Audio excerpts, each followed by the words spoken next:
Hello friends, welcome to target the exam. आज है 4 सितंबर। आइए देखते हैं आज का करेंट अफेयर्स। इस वीडियो का पीडीएफ आप लोगों को हमारे टेलीग्राम चैनल पर मिल जाएगा, जिसका लिंक आपको वीडियो के डिस्क्रिप्शन बॉक्स में दे दिया गया है। देखते हैं आज का पहला क्वेश्चन। हाल ही में किसे सीमा सुरक्षा बल का महानिदेशक नियुक्त किया गया है? तो सीमा सुरक्षा बल का महानिदेशक ये किन्हें नियुक्त किया गया है? तो ये हैं पंकज कुमार सिंह। पंकज कुमार सिंह जो कि राजस्थान कैडर के 1988 बैच के आईपीएस अधिकारी हैं, जो सीमा सुरक्षा बल का पदभार संभालेंगे, सीमा सुरक्षा बल के महानिदेशक का पदभार संभालेंगे। तो वह किसका स्थान ग्रहण करेंगे? तो एसएस देसवाल, जो जुलाई 2021 से बीएसएफ के डीजी का अतिरिक्त प्रभार संभाल रहे थे। वही संजय अरोड़ा, यह भारत तिब्बत सीमा पुलिस आईटीबीपी के नए महानिदेशक के रूप में पदभार संभाला है। बीएसएफ का गठन जो है यह 1 दिसंबर 1965 ईस्वी को हुआ था और इसका मुख्यालय नई दिल्ली में है। वहीं आईटीबीपी की स्थापना 24 अक्टूबर 1962 में हुआ था और इसका भी मुख्यालय नई दिल्ली में स्थित है। हाल ही में ओरांग राष्ट्रीय उद्यान के नाम से राजीव गांधी का नाम हटाया गया। ओरांग राष्ट्रीय उद्यान किस राज्य में स्थित है? तो ओरांग राष्ट्रीय उद्यान यह कहाँ स्थित है? तो यह असम में स्थित है। तो ओरांग राष्ट्रीय उद्यान, इससे पहले इसका नाम क्या हुआ करता था? तो राजीव गांधी ओरांग राष्ट्रीय उद्यान इसका नाम हुआ करता था, जिससे राजीव गांधी का नाम हटा देने के बाद यह क्या हो गया? औरंग राष्ट्रीय उद्यान। तो यह कहाँ किस राज्य में स्थित है? तो औरंग राष्ट्रीय उद्यान यह असम में स्थित है। असम के राज्यपाल कौन है? तो यह जगदीश मुखी हैं और असम के मुख्यमंत्री ये हेमंता बिस्वा शर्मा हैं। निम्न में से किस राज्य केंद्र शासित प्रदेश ने हिम तेंदुए को अपना राज्य पशु घोषित किया है? तो हिम तेंदुए को अपना राज्य पशु यह किसने घोषित किया है? तो यह लद्दाख ने घोषित किया है। तो केंद्र शासित प्रदेश लद्दाख ने हिम तेंदुए पैंथर यूनिका को राज्य पशु और काली गर्दन वाली क्रेन ग्रस निक्रिकोलिस को नया राज्य पक्षी घोषित किया है। इस संबंध में जो अधिसूचना है यह यहाँ के उपराज्यपाल राधाकृष्ण माथुर ने 31 अगस्त 2021 को दी। और लद्दाख में ही दुनिया के सबसे ऊंचाई वाले मूवी थिएटर का उद्घाटन किया गया और लद्दाख में ही भारतीय वायुसेना ने दुनिया के सबसे ऊंचे मोबाइल एटीसी टावरों की निर्माण की है। भारतीय रिजर्व बैंक ने किस बैंक के ऊपर केवाईसी मानदंडों के प्रावधान का उल्लंघन करने के कारण 25 लाख का जुर्माना लगाया है? तो आरबीआई ने केवाईसी के मानदंडों का उल्लंघन करने के लिए किस बैंक पर 25 लाख का जुर्माना लगाया है? तो ये है एक्सिस बैंक। देखते हैं, भारतीय रिजर्व बैंक ने 1 सितंबर 2021 को अपने ग्राहकों को जानिए केवाईसी मानदंडों के कुछ प्रावधान में उल्लंघन पाया है। तो यह एक्सिस बैंक के द्वारा कुछ नियमों का उल्लंघन किया गया था, जिसके कारण इस पर 25 लाख रुपए का मौद्रिक जुर्माना लगाया गया है। देखते हैं एक्सिस बैंक के सीईओ कौन है? तो ये है अमिताभ चौधरी और एक्सिस बैंक का मुख्यालय यह मुंबई में है और इसकी स्थापना जो है 3 दिसंबर 1993 में अहमदाबाद में हुई थी। ग्रामीण महिलाओं की आजीविका में तेजी लाने के लिए 7 पहल की शुरुआत किसके द्वारा की गई? तो ग्रामीण महिलाएं जो कि सेल्फ हेल्प ग्रुप यानी कि स्वयं सहायता समूह से जुड़ी हुई हैं, उनकी आजीविका में तेजी लाने के लिए 7 पहल की शुरुआत यह की गई थी मनोज सिन्हा के द्वारा। मनोज सिन्हा जो कि जम्मू और कश्मीर के उपराज्यपाल हैं। देखते हैं, जम्मू और कश्मीर में उपराज्यपाल मनोज सिन्हा ने स्वयं सहायता समूह महिलाओं के साथ नामक एक ग्रामीण उद्यम तुरन कार्यक्रम शुरू किया।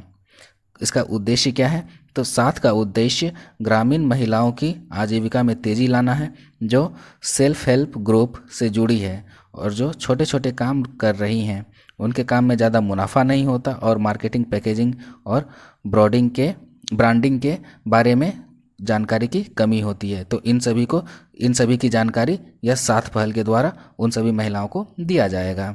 तो देखते हैं और क्या हुआ है। जम्मू कश्मीर और लद्दाख के उच्च न्यायालय का नाम बदलकर जम्मू और कश्मीर और लद्दाख उच्च न्यायालय कर दिया गया है और जम्मू कश्मीर ने ही सुपर 75 छात्रवृत्ति योजना शुरू की है। पीएम मोदी ने इनमें से किनके जयंती पर 125 रुपये के सिक्के का अनावरण किया है? तो प्रधानमंत्री नरेंद्र मोदी जी ने किनके? तो श्रील भक्ति वेदांत स्वामी प्रभुपाद, इनके 125वीं जयंती पर 125वीं जयंती के उपलक्ष्य में 125 रुपये का सिक्के का अनावरण किया है। तो प्रधानमंत्री नरेंद्र मोदी ने इस्कॉन के संस्थापक श्रील भक्ति वेदांत स्वामी प्रभुपाद की 125वीं जयंती को चिन्हित करने के लिए 125 रुपये के एक विशेष स्मारक सिक्के का अनावरण किया है।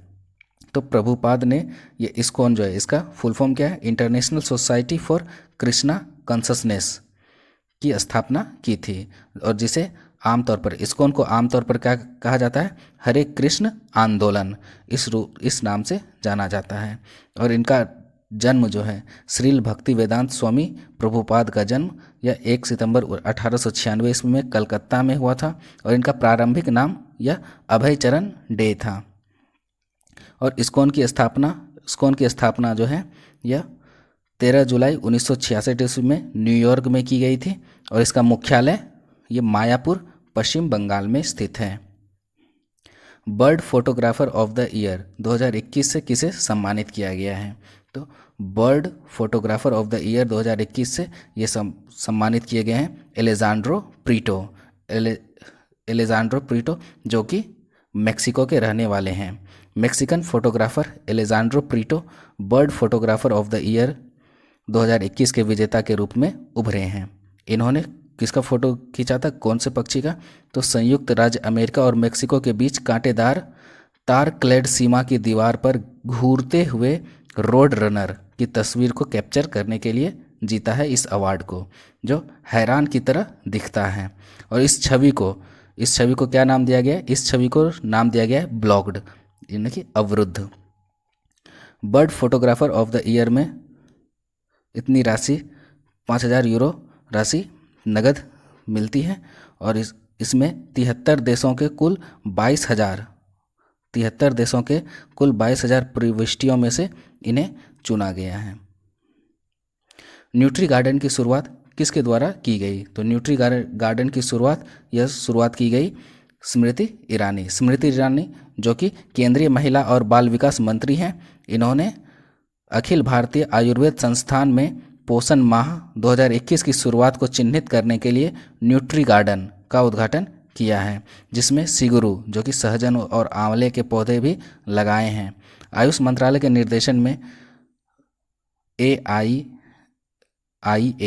यानी कि all India institute of Ayurveda नई दिल्ली ने पोषण माह 2021 के उत्सव की शुरुआत की है।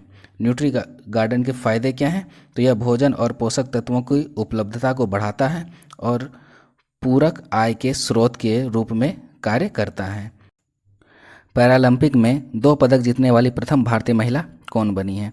तो टोक्यो पैरालंपिक में 2 पदक जीतने वाली प्रथम भारतीय महिला यह बनी है अवनी लखेरा, जिन्होंने 50 मीटर राइफल 3 पोजीशन में कांस्य पदक जीता है, और इन्होंने गोल्ड मेडल जीता था 10 मीटर एयर राइफल में।